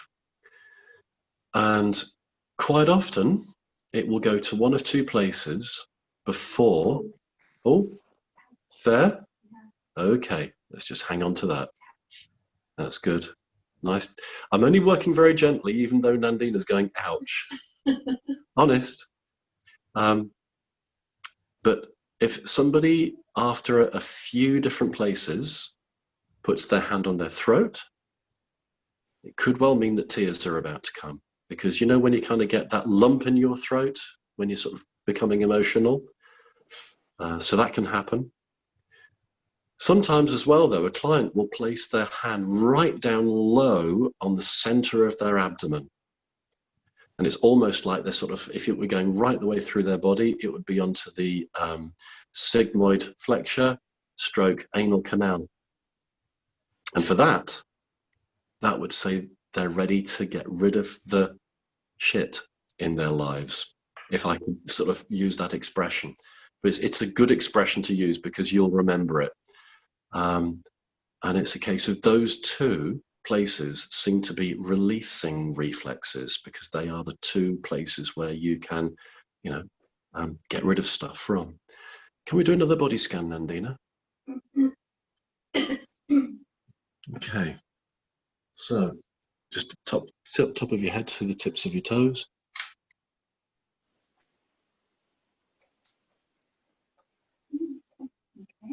Is it gone? I think so. It was so sort of like soothing when you was just whatever you were doing when I was there. It just, yeah. No, I think It's gone. so. Okay, fabulous. Thank you. Right, okay. I'm just going to nip back to the other. There are a few reflexes people have asked for. Are you coming back again? Yes, Yeah. you can do. Absolutely. Yep, yep. I'm just going to see if there are any questions about this one first so that I can see people and then we'll do the reflexes. Brilliant. Is that all right? It is all right, David. Okay.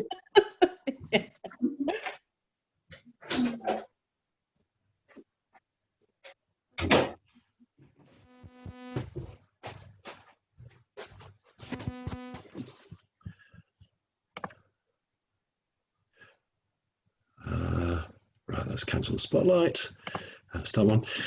Before we do the questions, I would just like to say a huge thank you to Sally because I couldn't have done this on my own. She has been absolutely amazing. So thank you very, very much, Sally. You are gorgeous. Can I say you're the keys? You're the starlight here, aren't you? You're the main attraction here. Oh, stop it! You know I don't like being in the spotlight much. Okay, guys. Any questions about stuff, and then we'll go back into the treatment room and we'll do actual reflexes if anybody's wanting to see a repeat of that sort of stuff. Can I ask a question? Yes. Yeah, I just wanted to know when you went to do the Chase the Hurt with Nandini, she had her hands crossed on sort of near her chest, sort of on her belly. I was always taught that they shouldn't have their hands crossed when you're actually doing their treatment.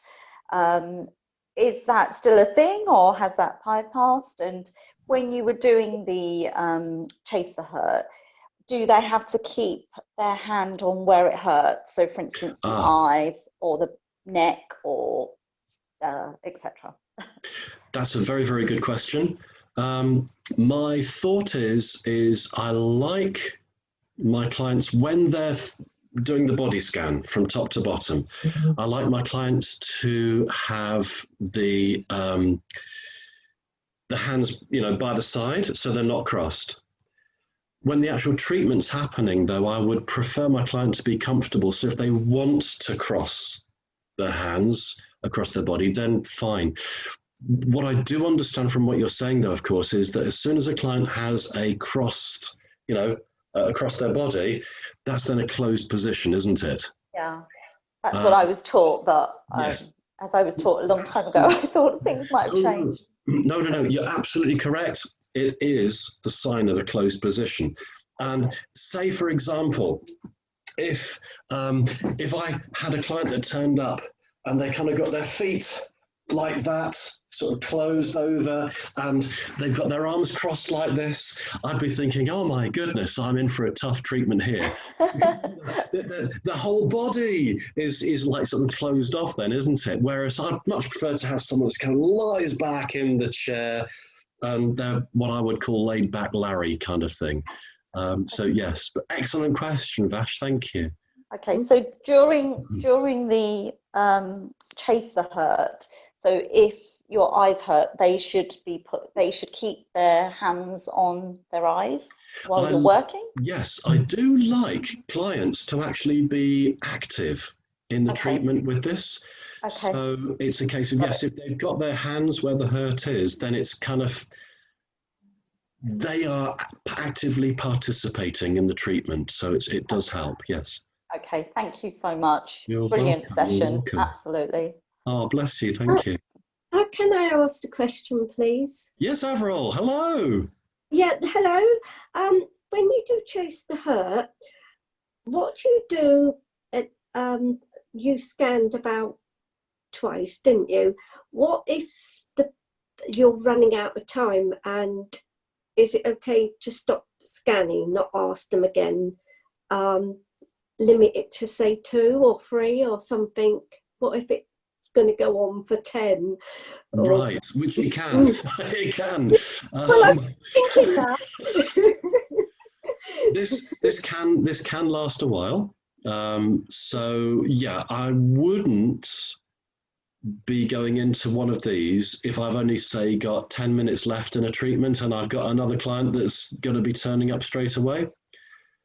This is one that I would do if I know that I've got time to do it. Or say if a client became upset or had told me something early in the treatment, then I would be thinking, I've got plenty of time for this, and we can then do it and then finish off with whatever work needs doing afterwards. Yeah. So yeah, so if you've like got to the end and you had a little while left, probably think of doing that for your next treatment. Exactly. Yeah. Exactly. Yeah. Exactly. Lovely. Yeah. Yeah. No problem, Avril. Thank you. Thank you. Mm-hmm. Anybody else? Okay. I have a question. Oh, Pippa, I'm yes, sorry, hello. I was just starting to write, but as there's a gap, can you actually market yourself as helping people with major trauma, or is it possibly a bit strong to put it out there like that, and really you need to minimize what this can do? Okay, so as you know, we're not allowed to claim to cure any specific condition. Yeah.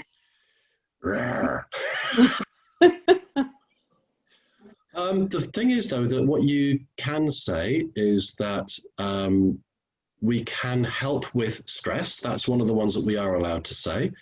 Mm-hmm. And what the other way around of doing things is, say if you have got, do you have a website, Pippa? Yes, I do, yeah. Okay. And do you have a Facebook page? I do.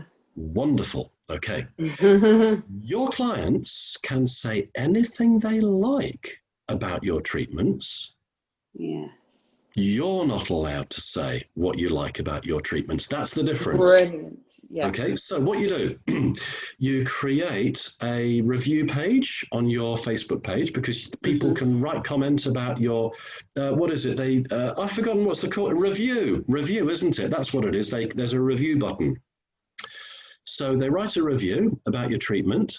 Mm-hmm. You create a link from your website to that review page, and you've then got all of these reviews by your clients on your website. That is totally allowed by Advertising Standards Authority.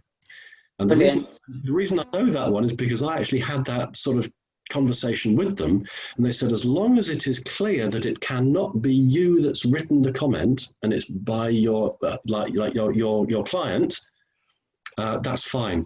What you can't do, just to be clear, is you cannot transcribe a client's recommendation yourself onto a website.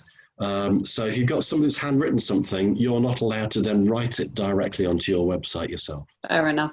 I think the sort of strongest phrase you could use is going for the emotional well-being.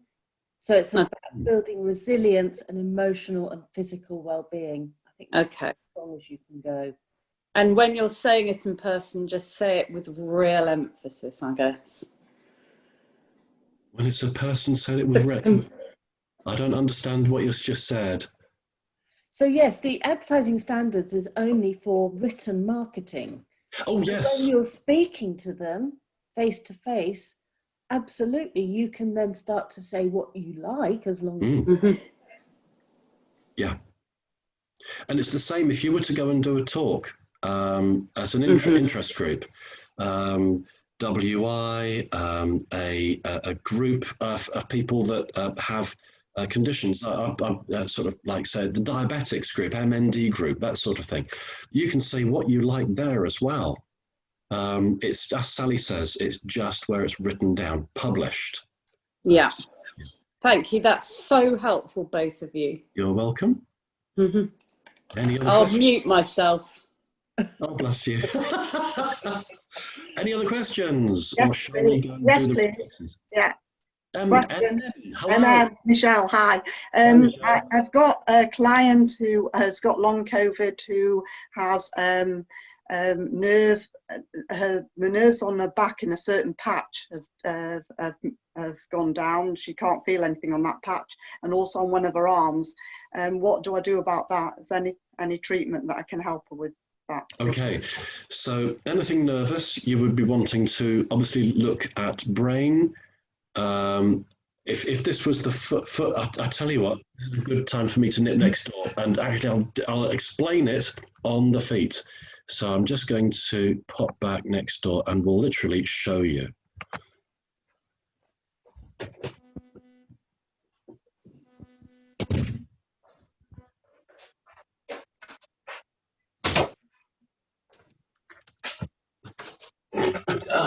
Hello again. Right, okay, so let's just get rid of this particular code. That's it. So what we want to be doing is working the brain, the brain stem, and also the spine. So obviously we saw how you would be working the brain, rolling over. So like this, on all of the toes. Then what you'd be wanting to do is work the brain stem itself. Now the brain stem is from the joint of the big toe up to the top of the brain. So literally just a finger walk would do it. And then however you would want to work the spine, work the whole spine. You will find, just like I was doing on Chase the Hurt Away, you'll find that there are certain areas that will be more tender than others. They are the areas to stay on, to really, really work thoroughly. That doesn't mean to work hard, just plenty of time, okay? Right, now then, so there were questions of actual techniques. Yes, sorry, I'm typing. C7, can you explain the heart reflex as you work it and thyroid? Those are the three. People want to know how you work. So C7, that's the bit that I got at first. So I'm going to so C7, heart and thyroid. Right, okay. So for working C7, we have got the seventh cervical vertebrae. That's going to be C7 isn't the heart. Anyway, three different questions. Okay, so 3 different questions. Oh, that makes sense now then. So we've got from, that C1 is where the joint of the big toe is. The bunion point is where the base of the cervical vertebrae is. So C7 is going to be right on the joint. You'll be able to, as you press in, you'll be able to feel that little dip where you have the base of the toe articulating with the first metatarsal. That is where you're going to have C7. And you could either, literally just as I'm doing, work with your finger, or you could do that roll up, roll down technique. I'm going to show it from the sole of the foot, actually, because I haven't shown it from that angle before. It might actually work quite well. So you're going to press in, you're going to roll up, and then you're going to roll down. Let's just try it from this angle. Press in, roll up, roll down. Then you're working right the way around that spinal column. So that's C7. What was the other one, Sally? Next one, please. Heart. Or do Heart you want thyroid while you're there? Either. Okay, I'll tell you what. Let's do this. Do the thyroid while I'm here. Thyroid. What I would do is lots and lots and lots, as many as I can, of diagonal thumb walks. And then I would change hands and I would do as many diagonal thumb walks the other way. So it would be like this. It's a tiny reflex, but it's such an important reflex. So you want to make it as large, if that makes sense, as you possibly can. So by doing this crisscross effect, it really, really makes the most of a tiny reflex. So can you see how I've kind of done that cross-hatching as I've gone across? Is that okay? Perfect. Okay. What was the other one?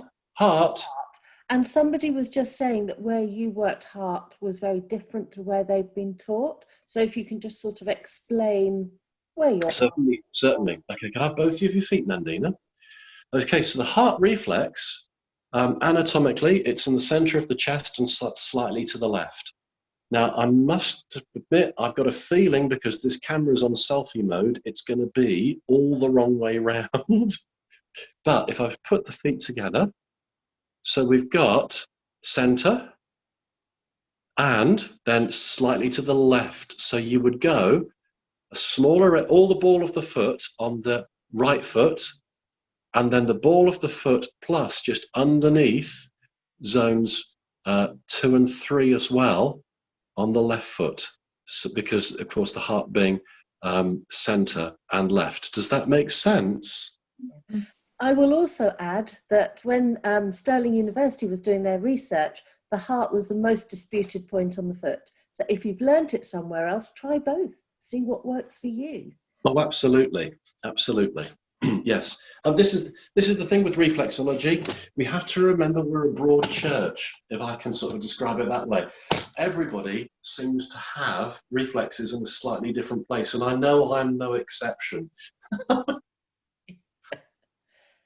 Any other questions or other reflexes that needed to be done? That was it. Okay. So somebody's just said the thyroid isn't on the ball of the foot.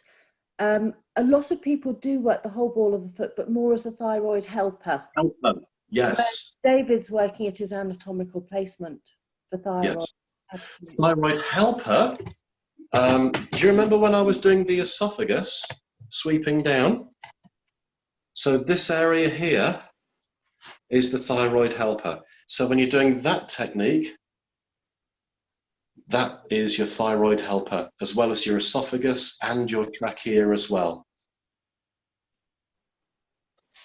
And I think that is it. Lovely. Forgive me if I have missed anything.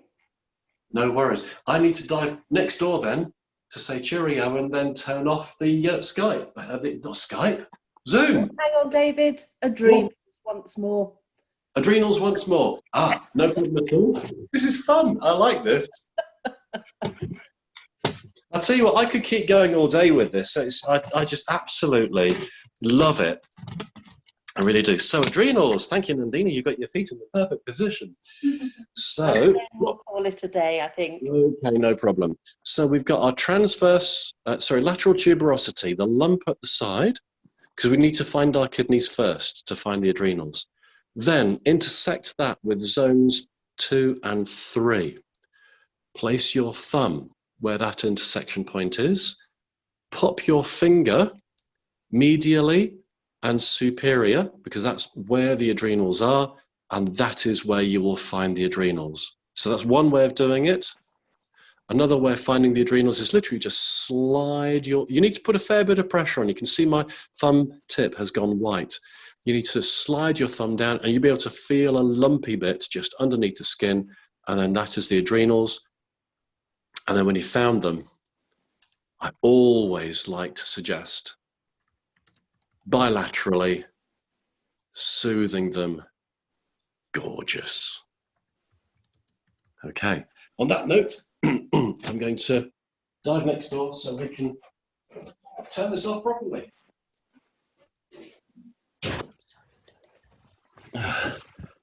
So,